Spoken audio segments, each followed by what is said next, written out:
Bonjour et bienvenue à tous. Ceci est le deuxième webinaire du réseau international du journalisme d'investigation focalisé sur l'Afrique. Nous allons nous pencher sur la pandémie.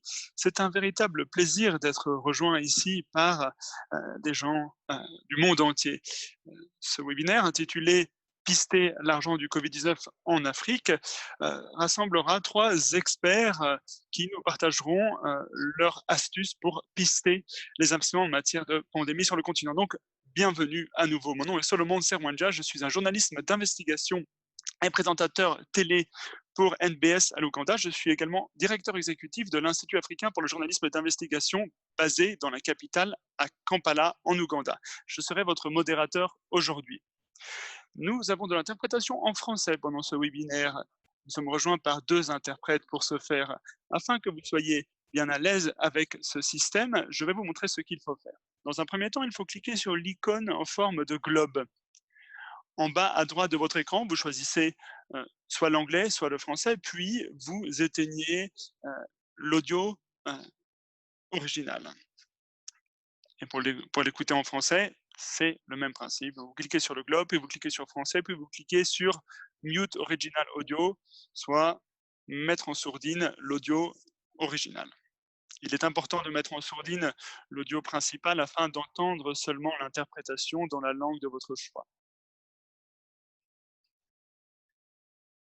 Donc voilà, je récapitule. Pour écouter en anglais, vous cliquez sur le globe, vous sélectionnez anglais, puis vous mettez en sourdine l'audio principal.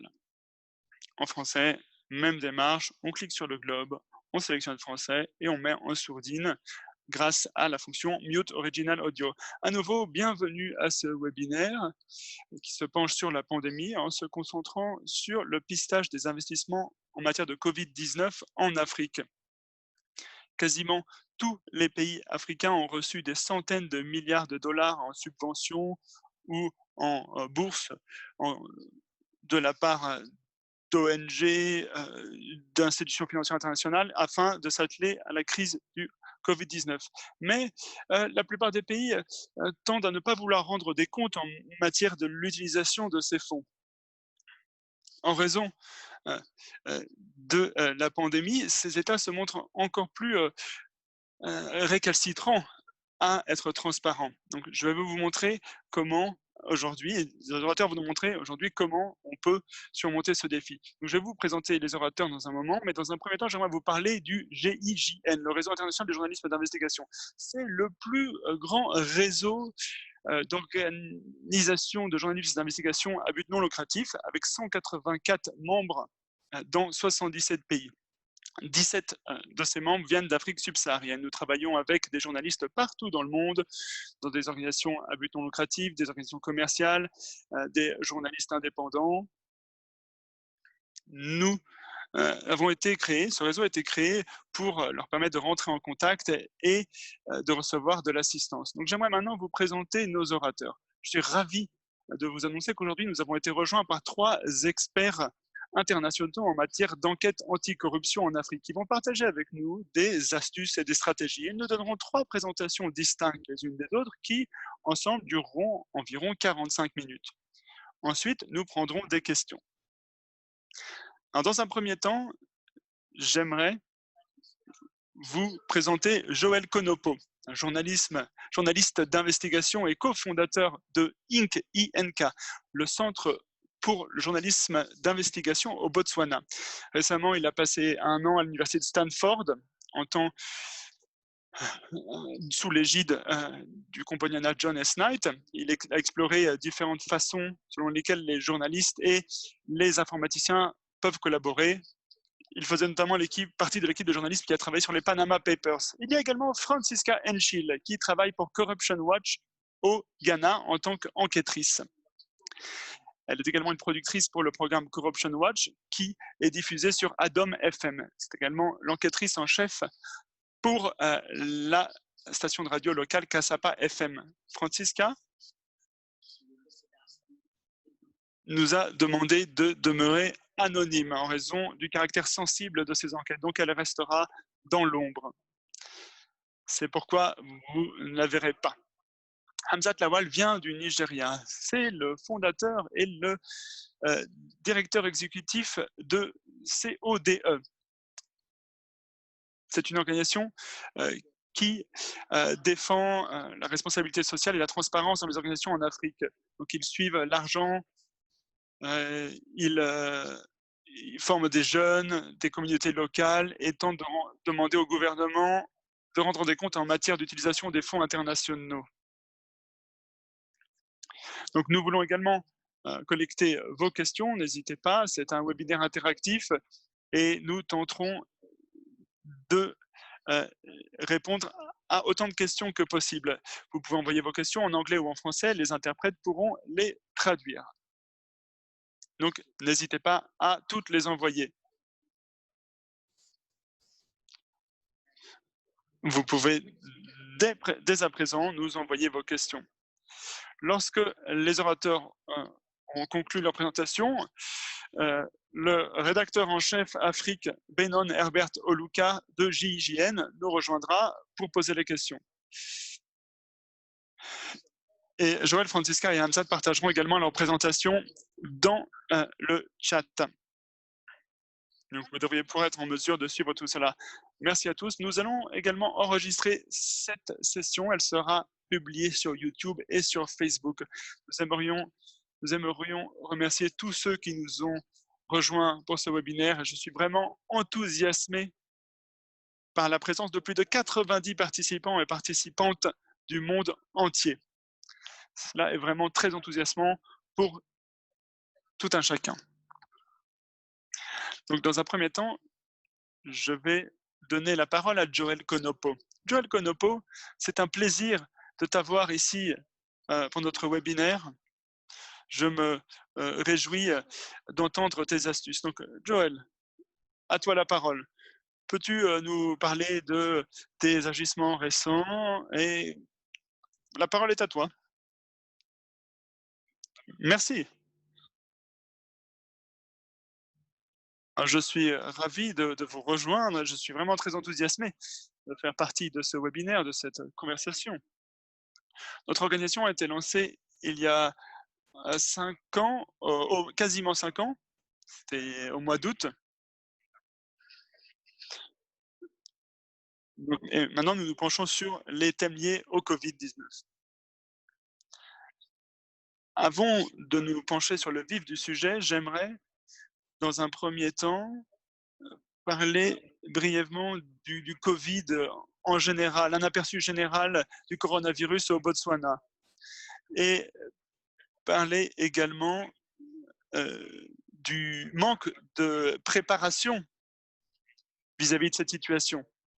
Surtout si l'on se penche sur nos responsables politiques qui sont censés répondre à cette situation. On a remarqué qu'il y avait un manque de transparence. Et ce manque de transparence donne lieu à de nombreuses spéculations. Et donc, on se demande quel est l'état de préparation pour l'ouverture des écoles, notamment.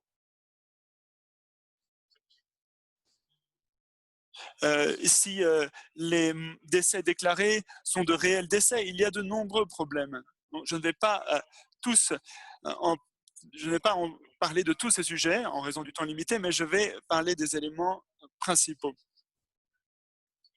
et vous parler de notre action en la matière. Donc, je vais partager ma présentation avec vous. Je vous demande un instant de patience.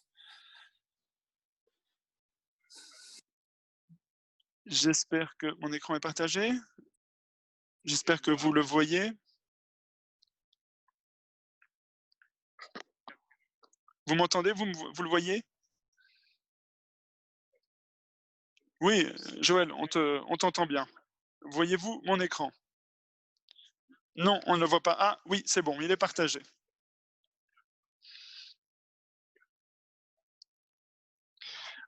Voici mes données de contact pour ceux qui voudraient poursuivre le débat après cette présentation. Alors, que faisons-nous? Le coronavirus, eh bien,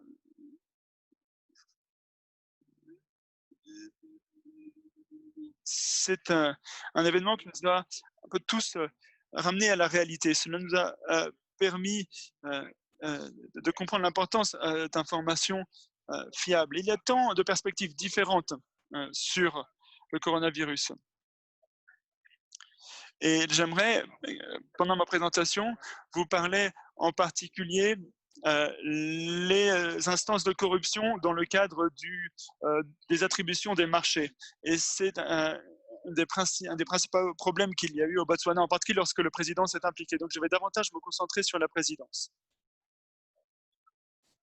Donc le droit des marchés et l'attribution des marchés, c'est là où il y a le plus grand risque de corruption. Et donc, cette corruption s'aggrave lorsque des responsables politiques sont impliqués. Donc, nous avons besoin, naturellement, d'attribution de marchés publics. Et c'est important. Mais il faut davantage de transparence en la matière. Et au Botswana, ce n'est pas le cas. Donc, actuellement, on n'a que ce que les seules informations qu'on a sont ce que les autorités nous disent. Ce sont eux qui font la communication. On n'a pas la possibilité de vérifier tous ces agissements. Donc on doit prendre pour argent comptant ce qu'ils nous disent.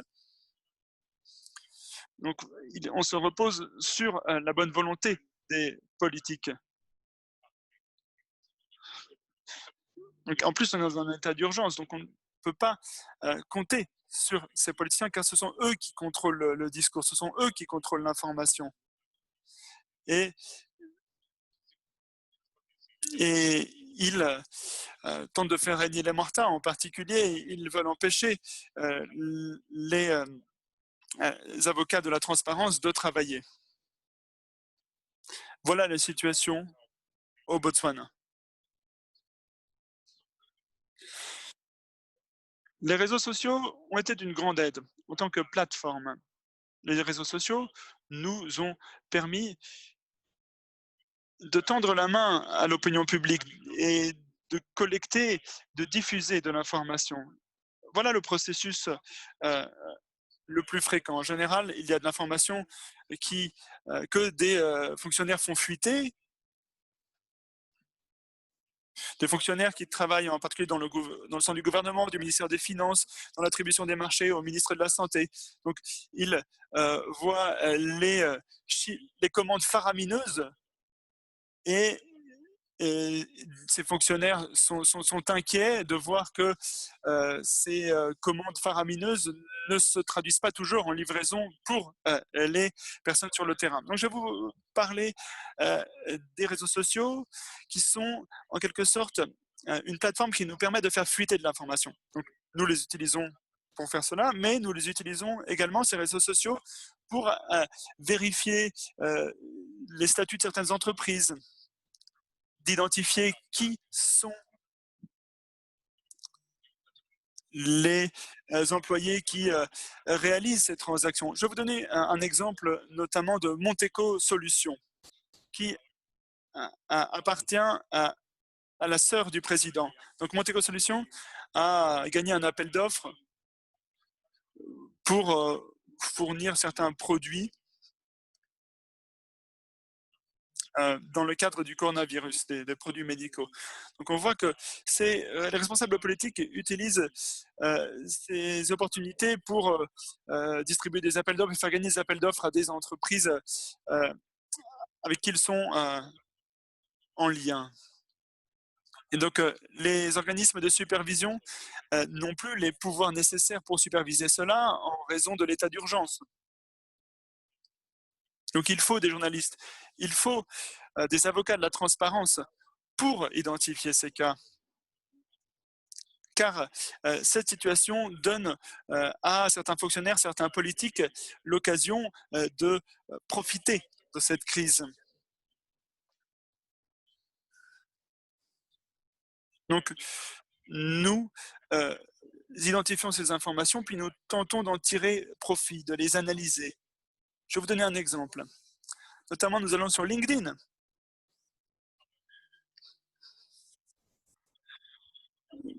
Pour identifier des individus, puis on essaye de voir à quelles entreprises ils appartiennent. Certaines entreprises ont été fondées au mois de mars, au mois d'avril, mais spécialement pour engranger des bénéfices sur le dos des subventions du Covid.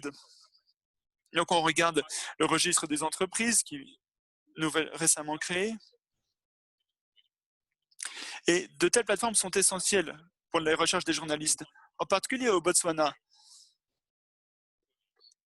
car les registres nationaux n'étaient pas en ligne pendant le Covid. Donc ces plateformes étaient utiles pour nous. Maintenant, les registres sont en ligne et on peut faire des recherches. Et il y a des résultats très, très étonnants. On voit le président qui détient 10% des actions d'une entreprise basée en Inde. Donc, puis on peut identifier également d'autres contradictions. Et il faut se pencher sur ces contradictions, il faut y travailler. Donc on collecte ces informations, puis on peut comparer les profils Facebook, les profils LinkedIn, et on peut en quelque sorte vérifier ce qu'ils font. On voit certaines entreprises qui n'ont reçu que des appels d'offres pendant le Covid et auparavant qui ne recevaient jamais d'appels d'offres. Donc on peut vraiment faire de la bonne investigation grâce à ces plateformes et écrire des articles là-dessus. Donc on voit les responsables politiques qui détournent des fonds au profit de leurs collègues, de leurs parents, de leur famille. Voilà ce que nous avons fait dans le cadre de notre groupe. Le président Massissi a acquis des actions dans des entreprises, des actions d'entreprises qui ont gagné des appels d'offres, parfois liés au Covid, parfois à d'autres choses. Donc il a utilisé à son profit l'état d'urgence pour gagner des appels d'offres. Et il n'y a aucune loi qui empêche le président de faire cela, mais d'un point de vue moral, c'est répréhensible. Le président peut-il concurrencer des citoyens ordinaires pour ces appels d'offres? Donc il y a ces défis à relever. Mais nous collectons également ces informations sur WhatsApp, sur Facebook.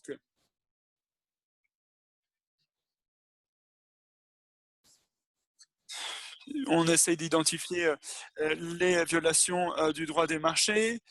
On essaie d'identifier l'attribution d'appels d'offres à ses collègues ou à sa famille.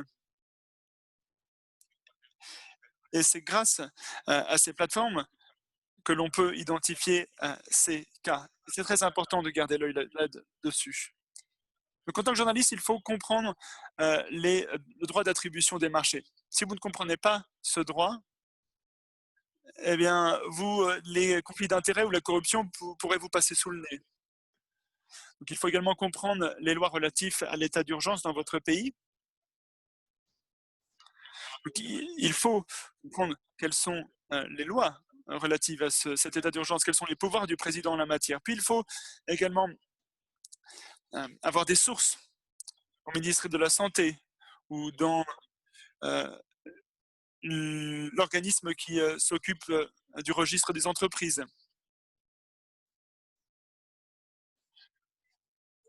Et il faut vraiment être en contact avec un maximum de personnes afin de pouvoir tirer profit de vos sources et d'obtenir des informations que le public peut utiliser.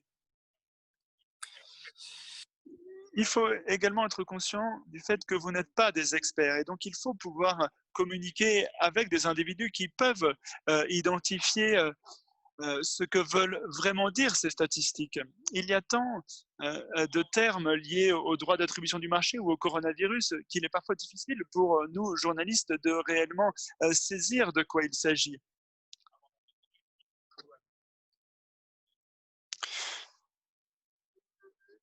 Donc, parfois, il peut y avoir un rapport d'autopsie, mais on n'est pas des docteurs, donc on ne peut pas vraiment savoir de quoi il en retourne. Donc, il faut contre-vérifier vos sources, vos documents avec d'autres experts. Mais il faut également protéger l'intégrité de vos sources et votre intégrité.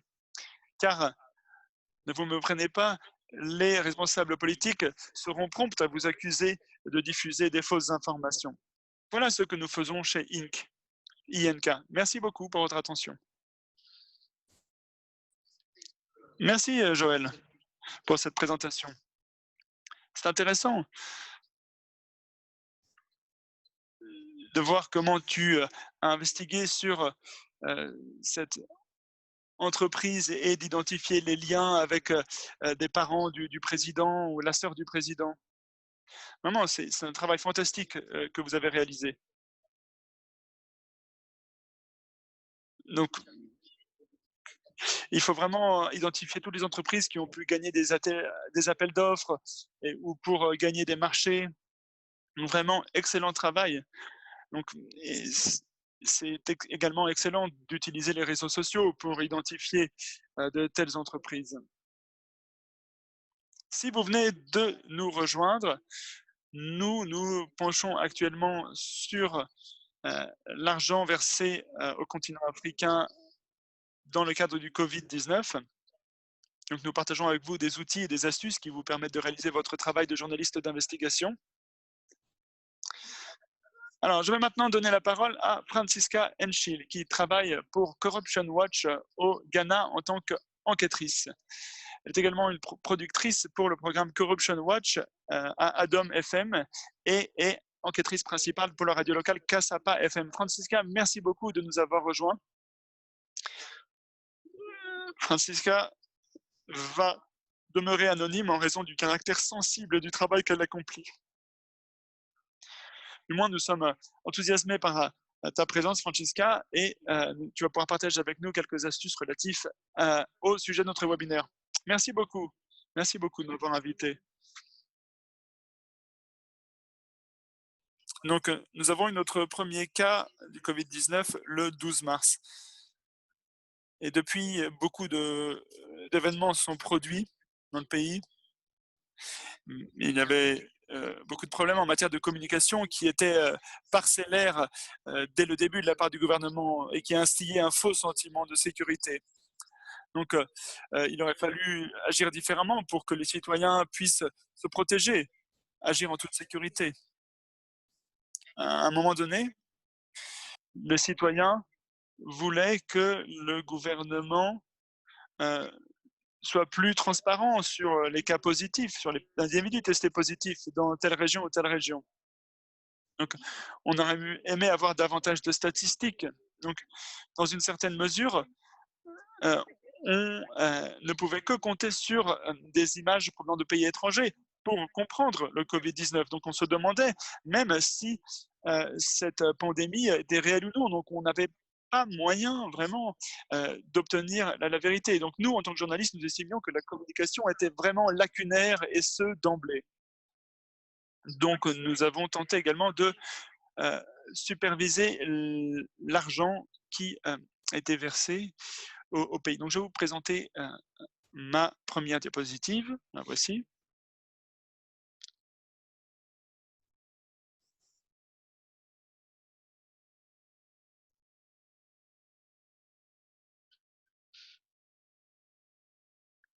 Donc, vous la voyez. Bon, je vais un petit instant.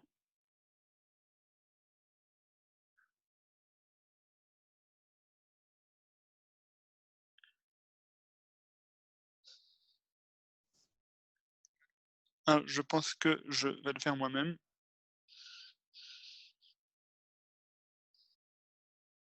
Est-ce que vous voyez les slides? Parce que moi, je ne les vois pas. Yes, we're seeing it. Oui, on peut voir les slides, Francesca, mais moi, je ne les vois pas.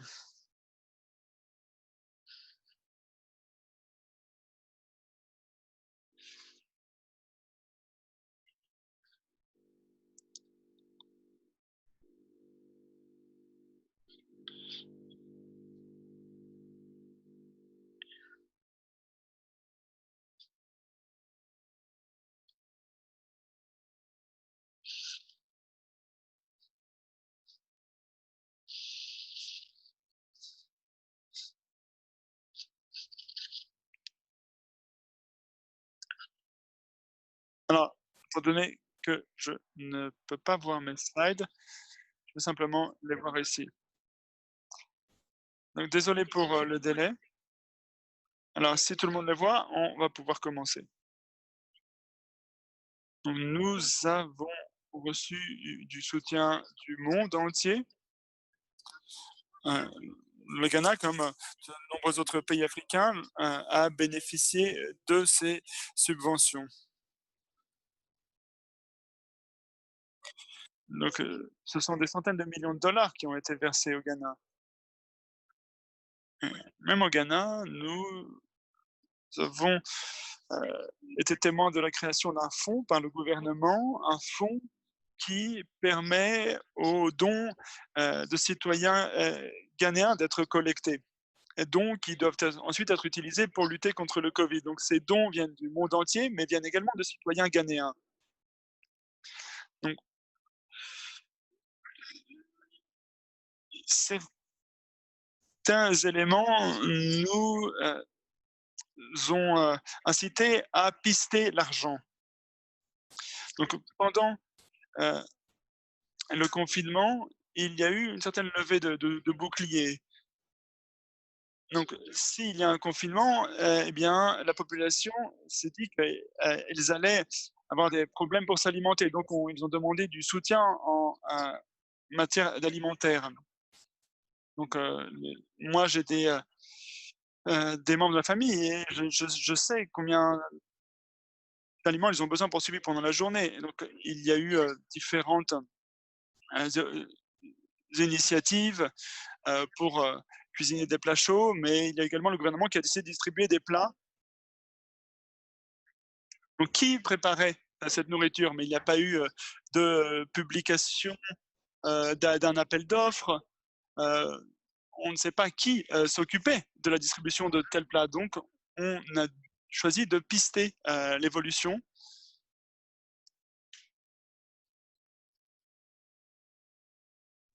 Donc nous avons d'abord vérifié depuis le début.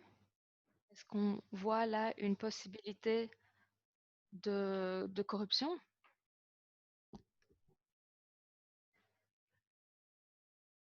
Est-ce qu'il existe un véritable risque de corruption? Oui, c'est possible.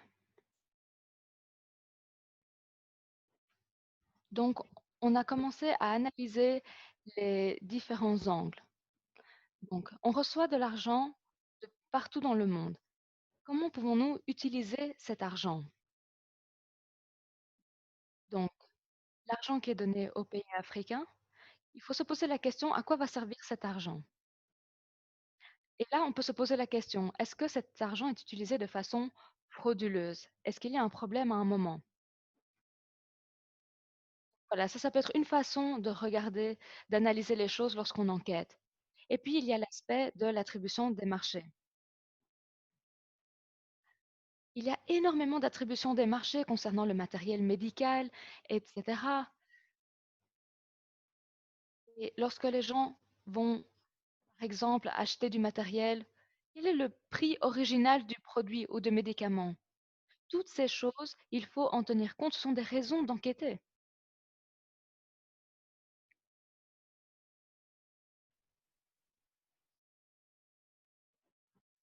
Alors, autre piste, c'est l'aspect de conflit d'intérêts. Donc, par exemple, 2 millions de célians Ghana ont été dépensés pour faire de la nourriture, mais qui a gagné le contrat? Ou bien pour produire des PPE, du matériel de protection. Donc, comment peut-on s'assurer que la compétitivité est respectée? Donc là, on est clairement confronté à un conflit d'intérêts. À qui sont accordés les contrats? Tout cela sont des problèmes que nous devons continuer de surveiller, nous, en tant que journalistes d'investigation. Nous devons surveiller ces problèmes. Donc, avant d'avoir des preuves tangibles, nous devons voir si l'information est disponible, car tout n'est pas toujours disponible et publié, c'est censé l'être en ligne. Donc normalement, vous pouvez tirer vos informations de là sur les sites web, mais parfois vous n'avez rien du tout. Donc à partir de ce moment-là, vous devez activer vos sources. Vous devez activer vos sources dans le domaine des gouvernements avec l'industrie pharmaceutique ou bien dans le domaine de la santé. On dépend vraiment d'eux, parce qu'on en a besoin pour le matériel de protection notamment. Ils peuvent vous aider en vous donnant des informations. Les médecins, les infirmières par exemple, tous les officiels notamment, ils ont ces informations et ils les cachent des citoyens. Donc si vous avez des contacts dans le secteur de la santé, vous pouvez relayer l'information. C'est ainsi que nous, on reçoit nos informations.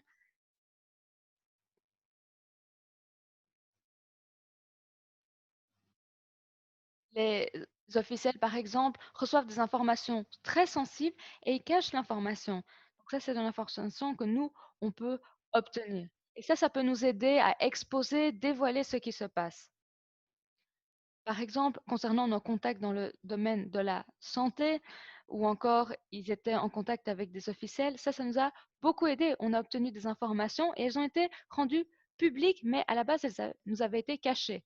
Donc voilà, ces sources nous aident énormément à documenter, à trouver des preuves et à exposer la vérité.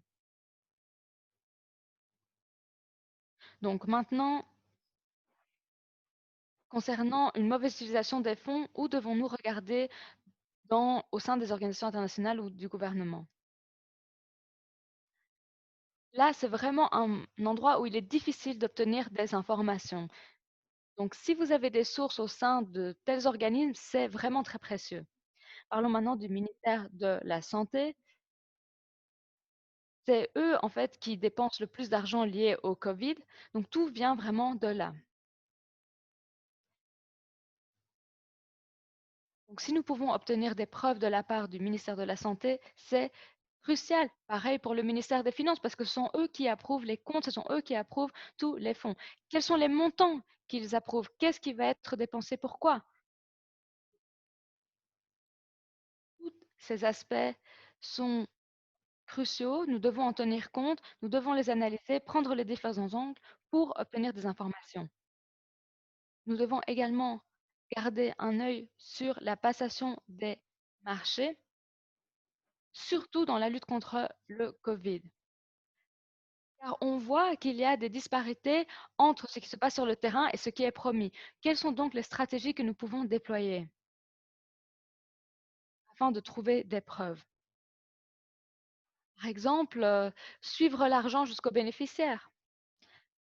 Je parle ici de la situation au Ghana. Il y a beaucoup de mesures qui ont été mises en place, comme par exemple de l'eau, de l'électricité pour les Ghanéens, de l'eau chaude notamment. Donc moi, j'ai décidé de voir en fait par mes propres yeux. Il y avait un programme également pour offrir des repas chauds aux gens. Et donc moi, je suis allée là-bas, je suis allée voir par mes propres yeux si les gens qui en avaient besoin recevaient effectivement de l'aide. En suivant ces programmes, je me suis rendu compte que je n'étais pas vraiment contente parce que cela se passait dans des quartiers où les gens en fait avaient les moyens de s'acheter de la nourriture. Donc voilà, en fait, ils disaient qu'ils lançaient des campagnes, qu'ils menaient en place des programmes, mais en fait, pas aux bonnes personnes. Donc voilà, ça c'est une façon de le faire, en allant voir, en se mélangeant aux gens. Et un autre exemple, récemment, Anas Aremeyan Anas a parlé d'un scandale. Il a parlé des faux médicaments Covid. Et le titre de son enquête, c'était Les charlatans et les voleurs du corona au Ghana. Apparemment, les gens vendaient des médicaments qui étaient censés vous guérir du Covid. Et donc, ce que ce journaliste a fait, c'est qu'il a pris des échantillons de médicaments, il a réussi à en obtenir et il a pu les tester. Et quel a été le résultat? Que ces médicaments étaient faux. Notamment également le matériel de protection médicale. Là aussi, il y a une pléthore de matériels qui sont complètement frauduleux. Mais on peut alors utiliser un échantillon, c'est ce que ma compagnie par exemple a fait. On prend un échantillon et là, on vérifie si les produits sont véridiques, si ce sont vraiment des produits qui vont aider les gens pour de vrai. Moi, par exemple, j'ai suivi encore quelqu'un qui produisait des masques à très grande échelle pour le gouvernement. Et c'était le gouvernement qui avait commandité cette personne pour produire des masques. Je suis allée là-bas, j'ai posé des questions et les masques étaient produits Oui, mais ils n'étaient pas conformes. Qu'est-ce que cela veut dire? Ça veut dire que si quelqu'un est infecté, eh ben, ils transmettent cette maladie à d'autres personnes qui vont manipuler ces masques parce qu'ils ne sont pas conformes. Par exemple, pour les élèves qui vont retourner à l'école, voilà, ces masques étaient distribués à l'école, etc. Donc, ça, en fait, encourage la propagation du virus parce que ces masques ne sont pas sûrs. Donc, si on est capable de prendre des échantillons de cela et de les analyser, et si par exemple on constate que lors de la production de masques, les ouvriers qui les produisent ne se protègent même pas, ça représente un véritable danger. Ou bien si les enfants vont à l'école ou bien à l'hôpital et puis le virus continue à se propager ainsi, c'est important d'être au courant, d'avoir des échantillons, de les faire vérifier et de savoir ce que le gouvernement est en train de faire. Est-ce que les normes sont respectées? L'autorité chargée des normes va peut-être éviter de nous donner les informations pertinentes, mais nous, en tout cas, nous essayons donc de le faire. Il faut tester donc tous les échantillons des produits qui sont vendus dans le cadre de la lutte contre le coronavirus. De quel type de produits parlons-nous ou de gadgets pour à utiliser durant nos enquêtes? Tout journaliste d'investigation a besoin de quelques gadgets. Par exemple, les lunettes de soleil ou les clés de voiture ou un enregistreur. Le journaliste a plusieurs gadgets à sa disposition. Moi, j'aime bien utiliser mon téléphone personnellement. Cela peut sembler un peu bizarre parce que vous pouvez entrer dans beaucoup de bâtiments maintenant avec votre téléphone. Donc, vous pouvez tenir votre téléphone et vous pouvez l'utiliser. Mais alors, en même temps, vous pouvez prendre plein de photos. Si vous donc savez utiliser votre téléphone de façon intelligente, ça peut être un outil extrêmement précieux. Pour les boutons ou les enregistreurs, c'est plus compliqué parce que vous ne savez pas forcément quand il est allumé ou éteint. Donc moi, personnellement, j'aime beaucoup utiliser un téléphone. Maintenant, pour les clés de voiture, oui, ça c'est aussi très fiable parce que vous pouvez la pointer vers votre cible. En ce qui concerne les lunettes, oui, si vous essayez de capturer quelque chose de loin, oui, alors les lunettes seront utiles. Pour les enregistreurs, oui, parfois ça peut être utile, mais le problème c'est qu'ils capturent tous les sons environnement, donc ce sera peut-être très difficile d'avoir un fichier audio de qualité. Parce qu'après, si le fichier audio n'est pas de bonne qualité, il est inutilisable. Donc voilà, c'est difficile d'avoir une qualité audio irréprochable.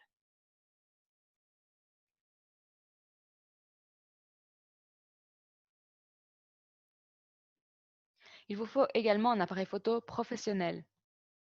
Ça, c'est vraiment lorsque vous avez une couverture complète.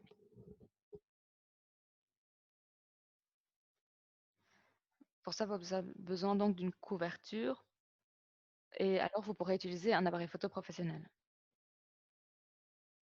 Alors, pour conclure ma présentation, je souhaiterais encore dire une chose. Nous sommes tous confrontés à une situation où nous devons faire des sacrifices. Beaucoup sont déjà morts dans de nombreux pays, dans mon pays à moi. Des médecins, des infirmières ont perdu la vue, et ça, c'est la réalité. Et nous, en tant que journalistes d'investigation, il est de notre responsabilité de nous battre contre, contre ces phénomènes, car le gouvernement a le devoir d'être transparent. C'est notre responsabilité d'assurer la transparence et de demander des comptes aux autorités.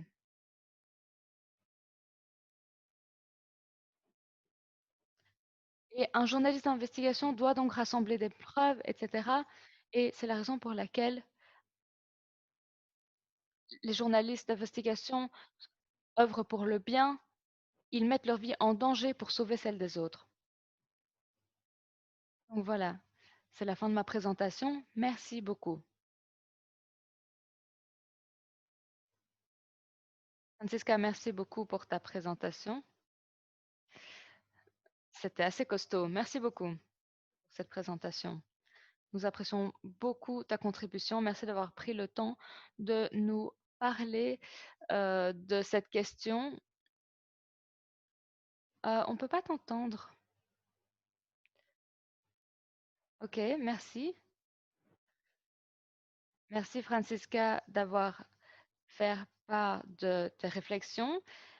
Il y avait beaucoup d'informations dedans, surtout concernant les gadgets. Merci pour tous les conseils que tu nous as prodigués, aussi concernant notre responsabilité en tant que journaliste d'investigation. Je pense que tu as soulevé des points très intéressants, des choses auxquelles nous devrions prêter attention.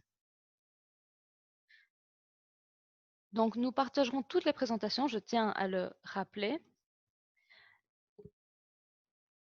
Donc, ne vous inquiétez pas, vous recevrez tout. Je souhaiterais maintenant vous présenter Hamzat Lawal. Nous sommes ravis de t'avoir aujourd'hui parmi nous. Tu viens du Nigeria et Hamzat Lawal est le fondateur de Connected Development, le CODE, qui est l'une des plus grandes organisations de transparence en Afrique. Il a lancé un mouvement qui s'appelle Follow the Money, suivez l'argent, qui aide les communautés à surveiller les flux d'aide internationale et demande à rendre des comptes aux autorités. Je te laisse donc la parole. Tu vas pouvoir partager ta présentation. Merci beaucoup, Salomon. Bonjour à tous. Je ne sais pas si pour vous c'est le matin ou l'après-midi. En tout cas, bonne journée. Je m'appelle Hamzat. J'aime bien qu'on m'appelle Hamzi. Je trouve que ça sonne bien. J'ai lancé un mouvement qui s'appelle Follow the Movement, suivez l'argent. Donc, on essaie de savoir d'où vient l'argent, où va aller l'argent. Donc, à quoi sont utilisés les fonds d'aide internationale? Parce que beaucoup d'argent est alloué pour encourager le développement de l'éducation sur le continent africain. Lorsque les cas de coronavirus ont commencé à voir le jour au Nigeria, quelle a été la réponse du gouvernement? Qu'une intervention était nécessaire. Les individus à titre privé et les organisations privées ont commencé à faire des dons. À la suite de cela, un lockdown a été imposé avec des règles de distanciation sociale. Des mesures ont également été appliquées pour les entreprises. Et nous voulions comprendre une chose et nous voulions également informer l'opinion publique de la façon dont les fonds allaient être alloués. Donc nous avons lancé une campagne en ligne pour l'argent justement alloué à la lutte contre le coronavirus. Et lorsque nous avons voulu documenter les dons afin d'assurer la transparence, ça c'était notre objectif et surtout faire en sorte que les autorités rendent des comptes. C'était la première partie. Puis la deuxième partie, c'était la question de la désinformation, des fake news, parce que lorsque la crise a commencé au Nigeria, il y avait une pléthore de fake news, de fausses informations. En outre, il semblait y avoir des contradictions dans les chiffres sur le nombre de cas et de personnes infectées. Donc, nous voulions nous assurer que l'information soit véridique et que le gouvernement rende des comptes. Concernant la campagne qui a été lancée au Nigeria, et j'y reviendrai, Follow the Money a environ 4 chapitres. Donc, nous travaillons dans 9 pays africains, notamment au Pakistan. Donc, c'est parti du Nigeria à la base. Et maintenant, c'est un mouvement global. Nous travaillons avec le FMI, la Banque mondiale. Ils s'intéressent aux outils que nous utilisons maintenant. Parlons maintenant du Cameroun. Nous avons une organisation partenaire là-bas. Là aussi, ils ont commencé à s'intéresser à ce que nous, on faisait au Nigeria. Ils ont commencé à cartographier les ressources liées au COVID-19. Donc, quels sont les budgets pour les hôpitaux? Qu'est-ce qu'ils sont en train d'acquérir comme matériel médical, de protection? Et quels sont les résultats? Comment est-ce qu'ils font face à la crise? Et comment est-ce que les patients sont traités? Donc, c'est en fait un système d'infographie de ce qu'ils ont fait. Donc, vous voyez ici une cartographie. Le Cameroun est un pays bilingue en français et en anglais. Donc, nos collègues traduisent également le contenu qu'on utilise dans les deux langues. Parlons maintenant du Kenya. Là, notre partenaire est Sidarek. Ils ont commencé à donc suivre également tous les fonds alloués dans la lutte contre le coronavirus. Ils ont commencé à tweeter toute une série de points qui expliquaient le coronavirus aux citoyens. Ils ont également essayé d'obtenir le feedback des citoyens et de relier l'information vers le haut, parce qu'on voulait en fait entendre la voix des citoyens. Mais en raison du lockdown et des règles de distanciation sociale, la façon la plus simple de le faire, c'était en fait d'appeler les gens via les réseaux sociaux. Et sur cette image, vous verrez que nos collègues ont cartographié l'équivalent de 95 millions de dollars qui a été alloué au Kenya. Et si vous regardez les dons, maintenant, vous verrez que plus de 95% de ces dons viennent de l'étranger, donc la Banque mondiale, le FMI, etc. Les dons au niveau local ne représentent que 5% du total. Donc, qu'est-ce que cela nous dit en fin de compte? Que les dons pour le COVID-19 vont avoir un impact sur l'économie africaine et que la dette du continent va augmenter. Voici nos collègues du Libéria. Ce qui est intéressant là-bas, c'est que nos collègues font également partie d'un groupe de travail gouvernemental et qui s'assure que, par exemple, qu'il y ait des infrastructures pour se laver dans l'espace public, au marché notamment. Et si vous voyez cette cartographie, vous verrez que la Banque mondiale a donné 5 millions de dollars, que le programme des Nations unies a également donné de l'argent. Donc voilà tous les programmes d'aide internationale pour le développement. Nous avons également cartographié au Libéria des acteurs comme l'OMS ou bien d'autres donateurs privés. Mes collègues cartographient également et documentent tout ce qui peut être répertorié. Parlons maintenant du Zimbabwe. Là, nos collègues ont travaillé avec le ministère de la Santé. Ils ont pu utiliser leurs données pour informer l'opinion publique.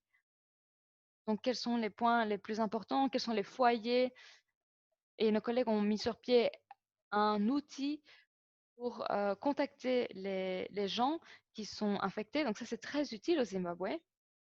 Donc, 1 million de dollars a également été alloué à la lutte contre le coronavirus au Zimbabwe.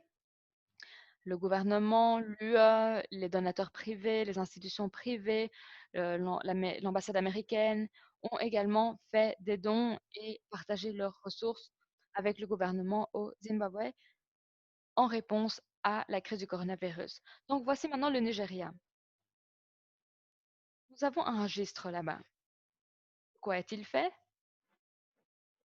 De 11 millions de personnes qui vivent en dessous du seuil de pauvreté. Ce sont des gens qui vraiment n'ont rien, qui ont moins de 1 dollar par jour. C'est un peu plus de 300 dans notre monnaie locale. Donc, les collègues du programme de sociaux ont aidé et lorsque la crise a vu le jour, ils ont dit, OK, qu'est-ce qu'on peut faire? Nous avons 1,2 million de ménages qui sont aujourd'hui dans la détresse. Et donc, nous avons pu avoir accès à l'information et nous avons cartographié cela pour le Nigeria parce qu'avant, nous avions des données, mais nous n'arrivions pas à les recouper. Nous ne savions même pas comment nous pouvions avoir accès à l'information. Je souhaiterais encore souligner un point. 56 millions ont été dépensés sur ce programme durant le lockdown. 56 millions. Et on avait du mal à avoir du feedback en fait des gens qui ont pu obtenir cet argent. Donc le gouvernement a également dépensé beaucoup d'argent pour acheter du riz, de la nourriture, des produits pour les ménages à distribuer aux pauvres et aux gens infectés. Voilà des photos de gens qui sont traités pour le coronavirus. Donc, beaucoup de biens, de nourriture ont été distribués et notre organisation essaye de tracer tout cela. On essaye d'avoir des retours, du feedback de ceux qui ont assisté à tout cela. Et en rassemblant tous ces détails, donc, on essaie d'avoir un maximum de témoignages aussi et de les relier directement au gouvernement. Ou en plus, on les met sur les réseaux sociaux via Twitter, Facebook, etc. Ça, c'est une ministre au Nigeria. Elle était, c'était à la capitale et on avait une discussion Et on a parlé de ce qu'on pouvait faire dans le cadre de la lutte contre la corruption. Et je lui donnais des conseils également dans la révision de la stratégie gouvernementale. Donc, nous avons un dialogue permanent. Parlons des jeunes, ils sont très engagés, ils sont toujours en train de poster des trucs sur les réseaux sociaux. C'est ainsi que nous avons pu cartographier tout cela, avoir accès aux données également. Et lorsqu'on voit que les gens commencent à s'engager, les jeunes surtout, qu'ils commencent à donner du feedback dans le cadre de la lutte contre le coronavirus, ça a vraiment créé un mouvement, un élan où ils ont des revendications, ils veulent qu'on améliore le système de santé. Donc, il y a tout le côté privé dans notre pays avec la Banque centrale et avec un homme particulièrement qui est très riche qui s'appelle Kakufitsu. Il a réussi à mobiliser plus de 50 millions de dollars. Ils ne savent pas très bien comment est-ce qu'ils vont utiliser encore cet argent. Donc, il semblerait qu'il y ait un manque de coordination entre le gouvernement et les acteurs privés.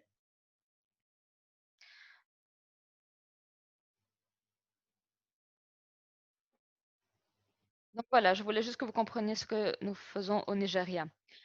Sur le continent africain, beaucoup d'aide internationale a été allouée à des projets de développement pour les communautés rurales à travers tout le continent. Malheureusement, beaucoup de cet argent n'arrive pas à destination. Dans la plupart des cas, les membres des communautés ne sont pas au courant de l'existence de tels fonds et même s'ils le savent, ils n'ont pas la volonté ou les capacités de demander des questions aux autorités. ifollowthemoney.org offre des possibilités aux communautés. C'est une plateforme pour obtenir des informations, pour interagir les uns avec les autres et pour demander des comptes aux autorités afin de s'assurer que les fonds soient alloués aux infrastructures auxquelles elles sont destinées. Donc, rejoignez le mouvement, rejoignez-nous aujourd'hui à www.ifollowthemoney.org. Arrêtez les frais.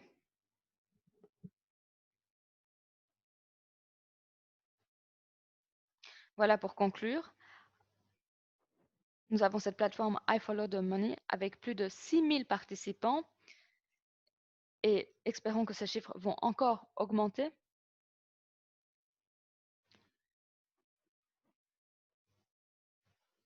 Et donc, nous continuons d'observer ce qui se passe sur le terrain. Merci beaucoup.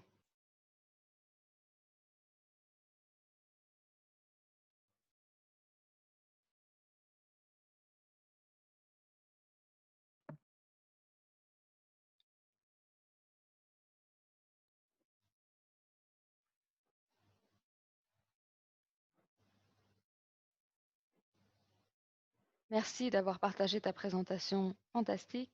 C'est vraiment rassurant de savoir qu'il existe un tel mouvement en Afrique sur les questions de transparence et de responsabilité. Nous serions ravis d'avoir une conversation un peu plus tard avec toi, comment nous pouvons continuer de développer les choses. Hamzat, merci beaucoup pour cette présentation.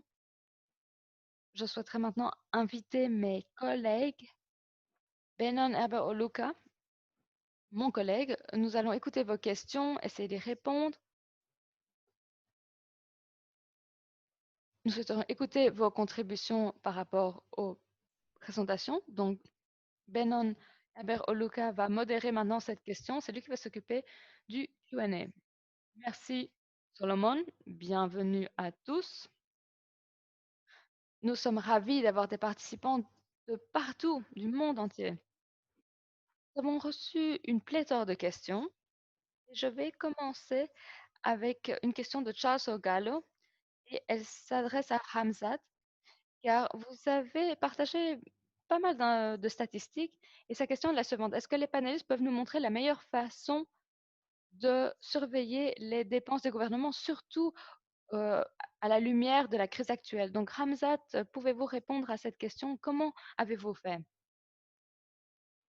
Alors, les données, c'est crucial. Bien sûr, les défis sont nombreux en raison de la crise du coronavirus par obtenir des informations, mais nous faisons de notre mieux et c'est lié à ce que Francisca a dit. Donc, il nous faut des contacts. C'est ça la clé.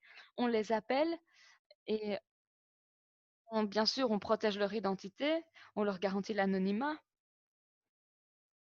Et nous avons également des contacts avec des journalistes, avec des organes de presse, et nous essayons d'utiliser toute publication, tout ce qu'on peut trouver de façon publique. Mais bon, idéalement, c'est le gouvernement qui est censé publier cette information, car au Nigeria, nous avons la loi de la liberté de presse, donc euh, il y avait ça, mais maintenant, à cause du coronavirus, le gouvernement essaie à tout prix de protéger l'information. Donc, ce n'est plus si facile. Et il fait ça au nom de la sécurité nationale. Donc, c'est plus difficile d'avoir accès à l'information désormais. Donc, c'est ce qu'on essaie de faire. Donc, on fait des demandes au gouvernement, mais à cause du COVID-19, c'est très difficile d'obtenir des informations de la part du gouvernement. Mais sur Twitter et Facebook, de façon assez intéressante, le gouvernement répond. Donc, on pose des questions et puis il publie des données. Donc,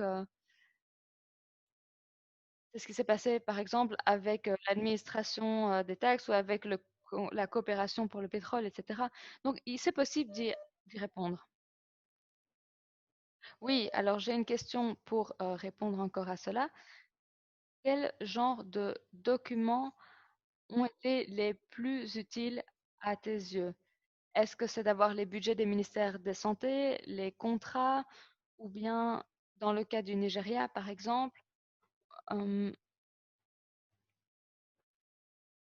quel genre d'informations avez-vous rassemblé? Quel genre de documents les journalistes devraient essayer de trouver? Qu'est-ce qui leur donnerait la bonne information? Alors, pour ceux d'entre nous qui suivent l'argent, eh bien, je dirais que autant, plus vous trouvez de documents, mieux c'est. Donc, il faut vraiment les explorer un maximum. Donc oui, vous pouvez trouver des documents budgétaires, vous pouvez récupérer ces documents qui ont été adoptés par le Parlement, vous pouvez mettre la main sur des documents d'allocation exceptionnelle de budget pour le Covid-19, vous pouvez également trouver des documents de l'Union européenne, de la Banque mondiale, du FMI, qui détaillent les versements financiers et leur utilisation. Mais il y a une différence entre avoir un document imprimé et ce que font réellement les officiels sur le terrain. Donc, je donne l'exemple de la Gambie. Donc, il y a eu 10 millions de dollars versés par la Banque mondiale en Gambie pour améliorer les soins de santé dans le cadre de l'épidémie de coronavirus. Donc, il est actuellement difficile et risqué pour les journalistes de faire des enquêtes en caméra cachée notamment. Donc c'était difficile pour eux, même en réaliser des entretiens avec des patients du Covid-19, c'était difficile. Mais grâce à ces journalistes, on a pu identifier euh, un détournement des fonds, car pas un seul centime de ces 10 millions attribués n'ont été utilisés pour pallier les problèmes liés au coronavirus. Pas d'équipement, rien du tout, et cela s'est produit dans différentes régions. Donc voilà, ce journaliste a permis de déclencher le débat qui s'est tenu à la télévision, à la radio. Donc, ils ont invité même le ministre de la Santé sur le plateau. Et le ministre de la Santé sur le plateau a confirmé les découvertes du journaliste. Et le ministre de la Santé a dit oui, il y a de la corruption, mais je ne peux rien y faire. Donc, le ministre de la Santé a reconnu qu'il y avait de la corruption, mais qu'il ne pouvait rien y faire en direct. Les contrats sont juste distribués par le biais du népotisme à leurs collègues, leurs amis, leur famille, mais il n'y a rien qui est publié. Donc il faut vraiment que les journalistes puissent les mettre la main sur le plus de documents possible pour identifier de tels cas. Alors, j'aimerais maintenant poser une question à Joël puis à Francesca. Donc, quelle est votre expérience en matière de contrat au Botswana, notamment?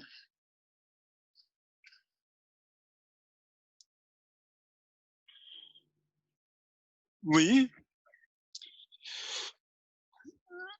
comme mon collègue Hamza l'a dit, il est important de ménager un équilibre entre la collecte de documents et le travail sur le terrain. Ce qui est crucial pour nous, eh bien, c'est d'utiliser les réseaux sociaux et la connexion via Internet, en particulier Facebook. On voit notamment une photo qui illustre la construction de toilettes pour 1 million de, ou c'était 20 000 dollars pour 2 toilettes dans une école. Ça ne devrait pas être autant. Donc de telles photos sur les réseaux sociaux peuvent nous mettre la puce à l'oreille. On peut ainsi pousser les responsables politiques à l'action. On voit même certains responsables politiques qui admettent publiquement, parfois par honnêteté, parfois par colère. Donc oui, quant aux documents, eh bien, nous comptons sur les réseaux sociaux pour les obtenir. Parfois même sur les réseaux sociaux, certaines personnes font fuiter des contrats, des appels d'offres. Ou parfois même ce qu'on appelle des rendez-vous directs. Ce sont des documents qui nous permettent de suivre les agissements au sein du ministre des Finances, au ministre de la Santé. Donc, on peut vraiment collecter ainsi toutes les fuites qui sont organisées par des fonctionnaires. Et de telles fuites sont omniprésentes. On peut vraiment en tirer profit. Vraiment, il s'agit de tirer profit de ce qui est fuité sur les réseaux sociaux et d'en faire ensuite un article. C'est ça, ce qui est difficile. Et pour journalisme d'investigation, c'était une période vraiment enthousiasmante. Francesca, je sais que tu as travaillé également sur des documents. Quel type de contrats récupères-tu? Comment les récupères-tu? Comment peux-tu les transformer en histoire? Comment entre-t-il en ligne de compte dans ton travail? Au Ghana, il y a eu des contrats qui avaient pour vocation de devenir des appels d'offres. Mais lorsque l'on se penche sur l'attribution de ces marchés, eh bien, on voit qu'il n'y a pas réellement d'appel d'offres. Il y a simplement un individu qui s'est porté candidat qui a récupéré le contrat. Alors que ce devait être un appel d'offres compétitif et chacun devait pouvoir avoir un bon accès à cet appel d'offres. Donc, il faut pouvoir analyser cela. Et dans le cadre du Covid-19, il n'y a pas cette transparence.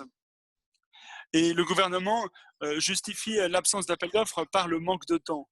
Il justifie l'attribution de marchés par le manque de temps. Et c'est là qu'il y a la corruption qui survient, car on peut attribuer ce marché à un ami ou un membre de la famille.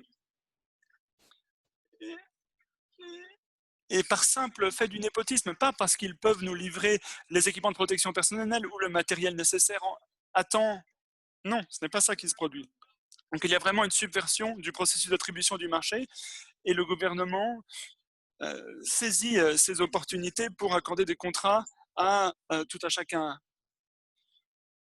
Donc, par exemple, on va donner ce contrat pour des équipements de protection personnelle à telle personne qui doit livrer tel nombre d'équipements de protection personnelle à tel centre de santé. Et si on va sur le terrain, on va dans le centre de santé, on voit que les employés n'ont pas les masques ou les équipements de protection personnelle. Donc, on voit par exemple les directeurs d'hôpitaux qui vont parfois même vendre pour leur propre profit des équipements de protection personnelle. Donc, on voit de tels faits qui se produisent. Donc, il faut faire attention, car on peut avoir des documents, mais les documents peuvent également être déconcertants.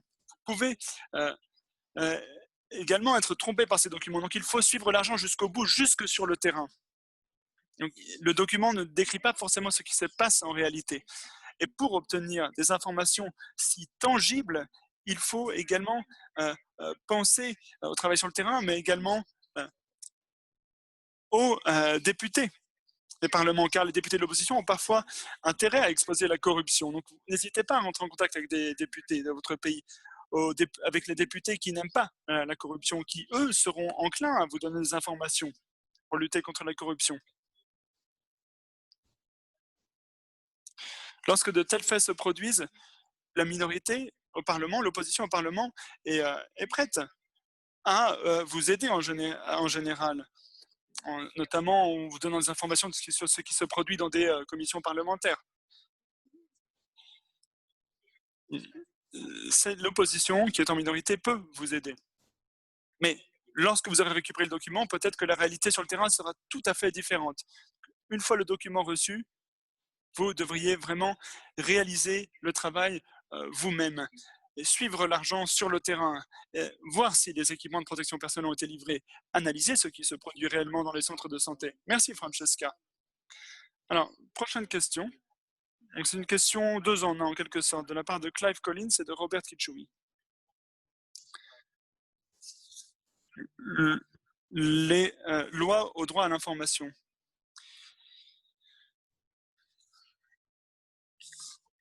Alors, il s'agit en particulier d'une ressource du GIGN relatif au droit à l'information dans différents pays.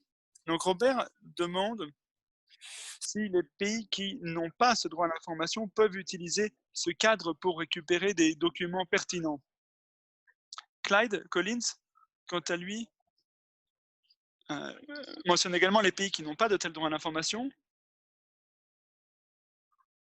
et pour de tels pays, eh bien, il est difficile d'obtenir de l'information et parfois les responsables politiques qui euh,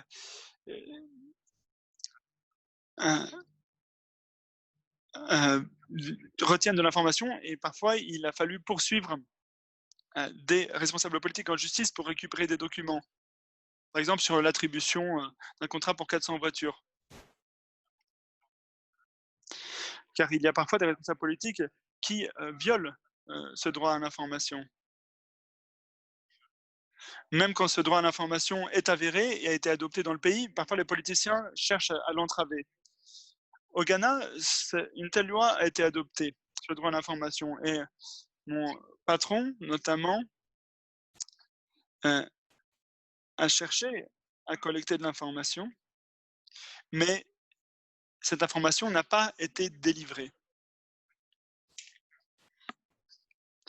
Je connais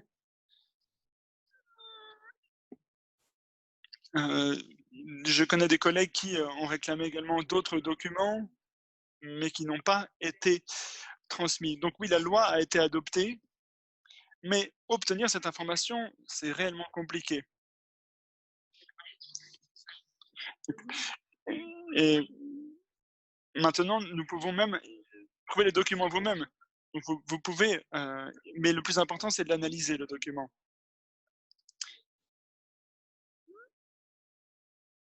Maintenant, parfois, les processus sont compliqués. Vous devez envoyer une lettre au ministère, donc il faut d'abord l'envoyer au secrétaire ou au secrétaire qui vous dira « Oui, je prends note de votre demande, je l'enverrai à la personne concernée ».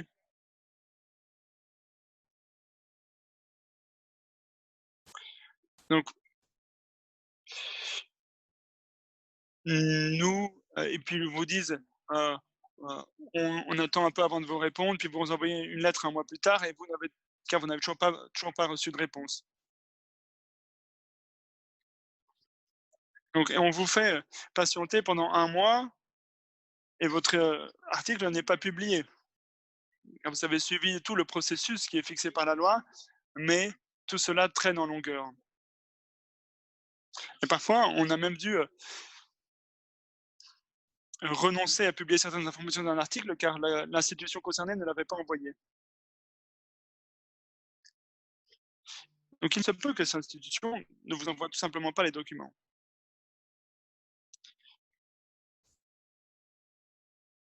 Donc moi je dis qu'il faut le plus souvent compter sur ces sources. Il faut comprendre que bien que la loi ait été adoptée, on n'a pas pu obtenir les informations nécessaires.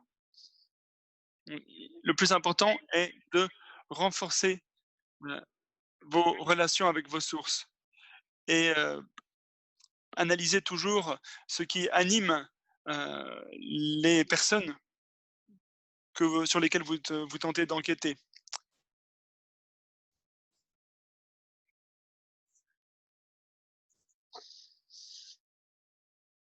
Merci beaucoup, Francesca. J'ai 2 autres questions.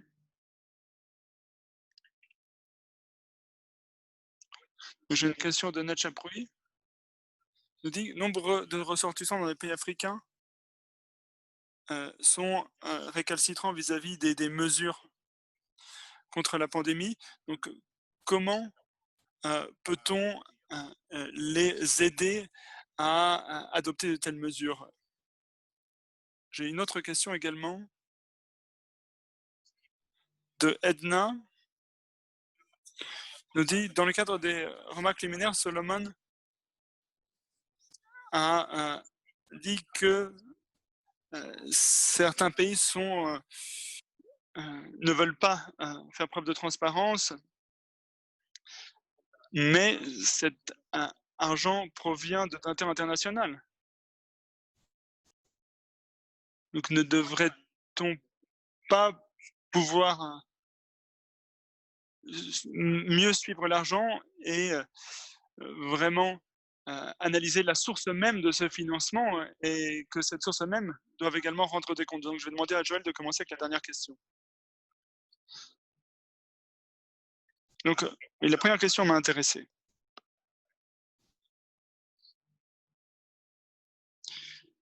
Donc cette pandémie, à l'instar de celle du VIH, eh bien, l'information se diffuse, elle est présente sur les télévisions. Ma fille de 3 ans est consciente du coronavirus, elle le voit à la télévision. Il y a une certaine fatigue vis-à-vis des informations. Et, et parfois, les citoyens ne suivent plus les instructions, on ne se lave plus autant les mains, notamment car il y a une certaine fatigue et un certain épuisement. Donc ce que nous avons fait, c'est rédiger des articles, des rapports spéciaux sur le coronavirus, et nous les avons appelés rapports spéciaux confinement. Et nous avons choisi tout simplement de s'écarter de la voie officielle. Nous avons décidé de communiquer directement avec les communautés locales, identifier ce qu'elles pensent du virus. Donc ça donne une perspective nouvelle.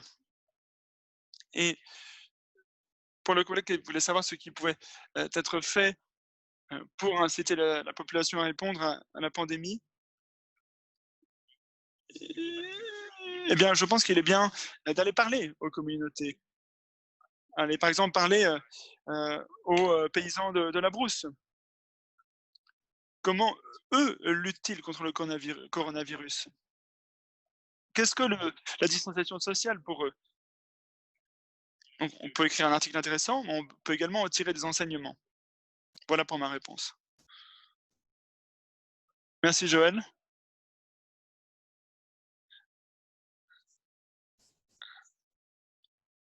Hamza, est-ce que tu peux répondre? Est-ce que tu peux répéter la question, Benan, s'il te plaît? Donc la question était relative au pistage des subventions Covid-19 jusqu'à la source. Les pays donateurs, les organismes financiers internationaux qui versent ces subventions en Afrique, comment peut-on pister cet argent jusqu'à la source?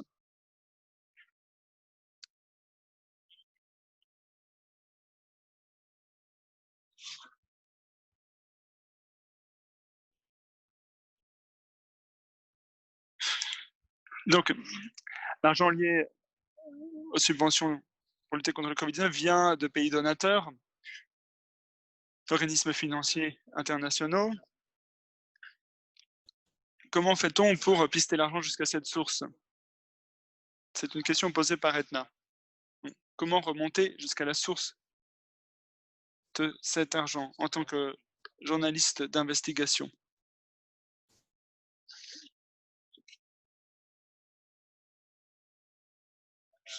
Et je pense qu'il y a 2 méthodes. Donc ces organismes internationaux sont également domiciliés dans des pays qui sont régis par l'état de droit. Ce qu'on a fait par le passé, c'est d'établir des partenariats à travers le monde pour pouvoir exercer des pressions, notamment sur le Parlement européen, afin que l'on ait de meilleurs accès aux sources. Je me souviens avoir tenté d'obtenir des données de la Banque mondiale au Nigeria. C'était chronophage. J'ai dû me rendre à Washington DC pour rencontrer des hauts gradés de cette institution pour qu'enfin, au Nigeria, on me donne les informations. Mais si vous êtes en mesure de mobiliser les citoyens à travers le monde et qu'il y a un véritable tollé, eh bien, on voit que la communauté des donateurs et des gouvernements sera plus encline à vous fournir accès à ces informations. Je pense que c'est important pour nous, c'est d'avoir conscience du rôle de tous ces acteurs et également être conscient du rôle de la Constitution en la matière. Mais il faut savoir ici qu'on a souvent des institutions faibles et des hommes forts, plutôt que le contraire. Donc c'est le paradoxe dans lequel on se trouve. Oui, avec ta permission, Benon. Alors en matière de rendre des comptes et du pistage de fonds jusqu'à la source,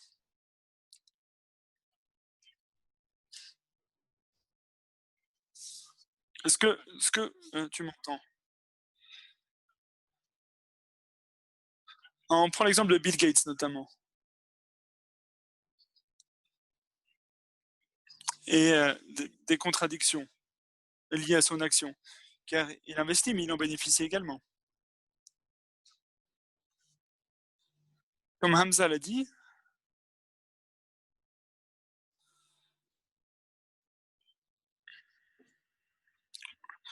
on sait que cet argent euh, nous est versé par euh, des philanthropes en quelque sorte. Ce n'est pas versé par des organisations terroristes comme Al-Qaïda.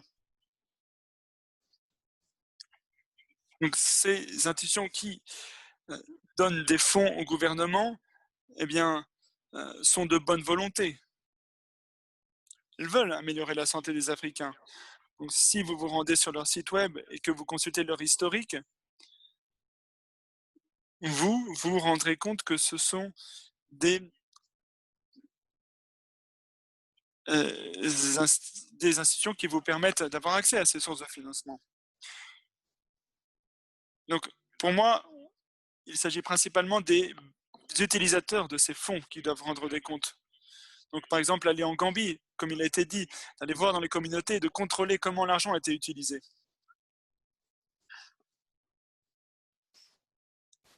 Il vaut mieux se pencher là-dessus plutôt que d'écrire des articles sur la façon dont Bill Gates tire profit de ses investissements.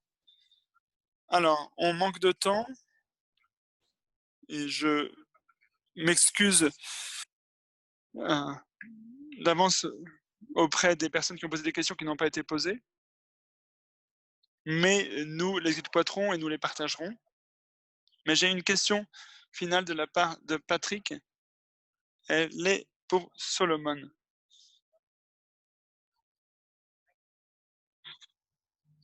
Alors, les députés sont censés superviser les investissements du gouvernement. Et dans le cadre du Covid-19, quel était le rôle des députés en matière de supervision de ces fonds et de l'attribution de ces fonds pour lutter contre le Covid-19? Donc Solomon a mené une enquête qui a montré que des membres du Parlement ont détourné jusqu'à 3 millions de dollars pour leur propre profit. Donc, Solomon, dans le sillage des investigations, quels sont les enseignements que tu as tirés et quelle a été la véritable incidence de cette enquête? À toi la parole. Merci, Benon, pour cette question. Alors, pour nous tous, en tant que journalistes d'investigation, c'est de se pencher également sur les détails. Donc, il y a des processus au sein de chaque Parlement. Il y a une adoption de certains budgets. Parfois, ils utilisent en quelque sorte un sabir parlementaire. Et souvent, les journalistes d'investigation qui se penchent sur ces questions regardent les budgets adoptés, les lois adoptées, mais ils ne se penchent pas sur les détails de l'adoption de telle loi ou de tel document. Ils n'analysent pas précisément le processus d'adoption du budget ou de la loi. Et c'est ce qui est au cœur du journalisme d'investigation. Ce sont des parlementaires, ce sont des députés. En Ouganda, notamment, il il y avait tout un débat relatif des membres de Parlement qui avaient 10 millions de shillings supplémentaires et qui ont adopté un budget supplémentaire sans même en débattre. Imaginez, adopter un budget sans débat. Et ils ont fait ça car euh, ils avaient 3 millions de dollars qui étaient réservés pour eux. Donc voilà, ce sont des astuces que je peux vous donner quand il s'agit de suivre l'argent. Il s'agit vraiment d'analyser les détails dans tous les processus, les documents. Je peux vous donner un exemple. Il y a de nombreux pays africains qui ont reçu de l'argent pour lutter contre le Covid-19, notamment pour acheter de la nourriture. 59 milliards de shillings ougandais ont été accordés au gouvernement pour acheter de la nourriture dans le cadre du Covid-19.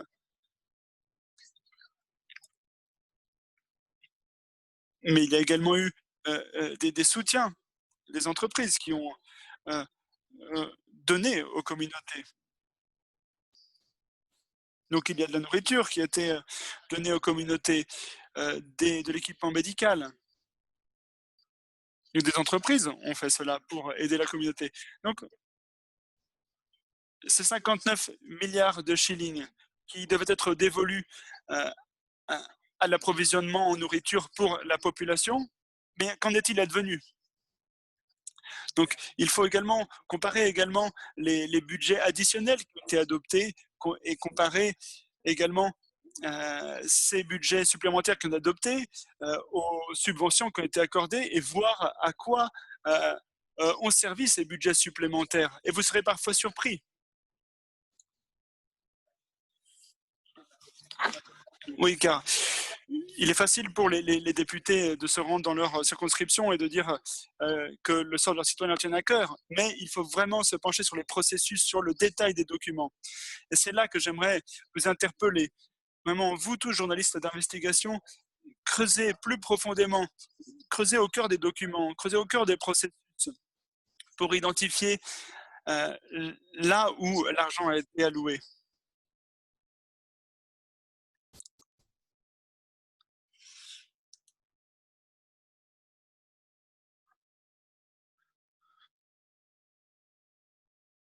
Ah, je vois que le micro de Benon a été mis en sourdine. Merci Benon pour cette session de questions-réponses. Merci à tous nos participants qui ont partagé des commentaires intéressants et des questions intéressantes. Merci à tous les participants du monde entier, venant du Malawi, du Kenya, de l'Ouganda, du Brésil, des États-Unis. Un véritable kyrielle de personnes du monde entier. Mais avant de clore ce webinaire, j'aimerais que tu nous parles, Benon, des webinaires qui suivront. Je te donne 30 secondes pour parler de cela et d'inviter les participants à participer à ces webinaires suivants. Pardon. Notre prochain webinaire, le 9 juillet, aura trait à la façon dont les journalistes indépendants peuvent survivre pendant cette pandémie. Vous êtes les bienvenus et merci pour votre participation au webinaire de cette semaine. Merci Benon. Merci à tous.